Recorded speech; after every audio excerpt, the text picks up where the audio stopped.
Alright, let's dive into the 2026 Tour de Pologne, but not in the way you'd expect.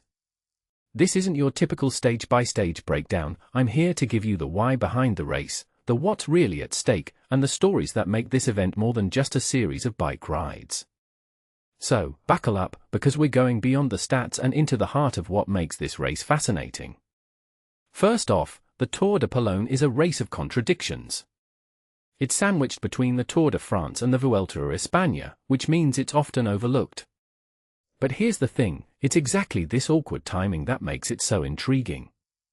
Personally, I think this race is like the underdog of the World Tour calendar. It doesn't get the same hype, but it's where riders come to prove a point. Whether they're recovering from the Tour or prepping for the Vuelta, this race is a testing ground for ambition.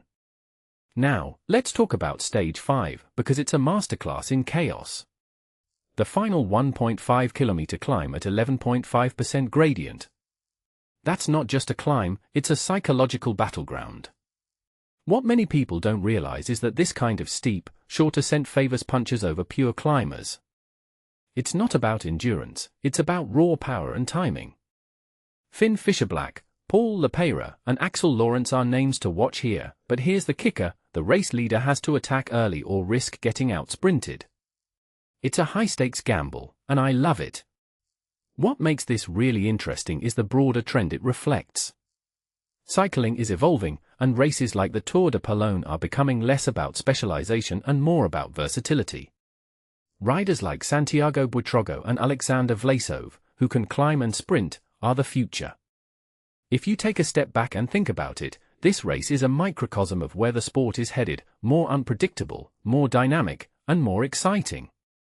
Now, let's zoom out to the overall classification. This isn't a race for time trial specialists or pure climbers. It's a race for consistency. The short time trial on Stage 7 means riders can't rely on it to win. Instead, they need to perform across hilly, mountainous, and flat stages. This raises a deeper question. In modern cycling, is versatility the new specialization?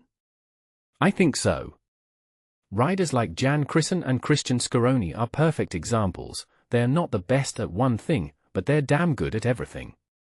One thing that immediately stands out is the role of team strategy. Teams like Astana and Visma have dangerous trios, and this race is as much about individual talent as it is about teamwork. A detail I find fascinating is how satellite riders can make or break a race, especially on stages like Stage 6, the Queen stage. With 7 categorized climbs and 3 ascents of Siena Bucoina, it's a day where a well-timed attack from a lesser-known rider could change everything. Finally, let's talk about the sprinters. Jonathan Milan versus Paul Magna is the storyline of the early stages, but what this really suggests is the changing guard in sprinting.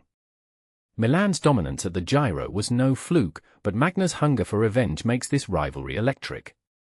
What people misunderstand about sprinting is that it's not just about speed, it's about lead-outs, positioning, and mental toughness.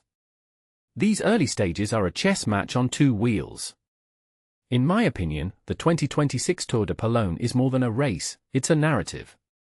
It's about underdogs, comebacks, and the relentless pursuit of glory.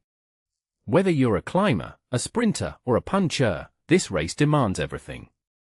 So, who's my pick for the overall win? Jan Krissen. Why? Because he's the embodiment of what this race rewards: consistency, versatility, and the ability to seize the moment. What do you think?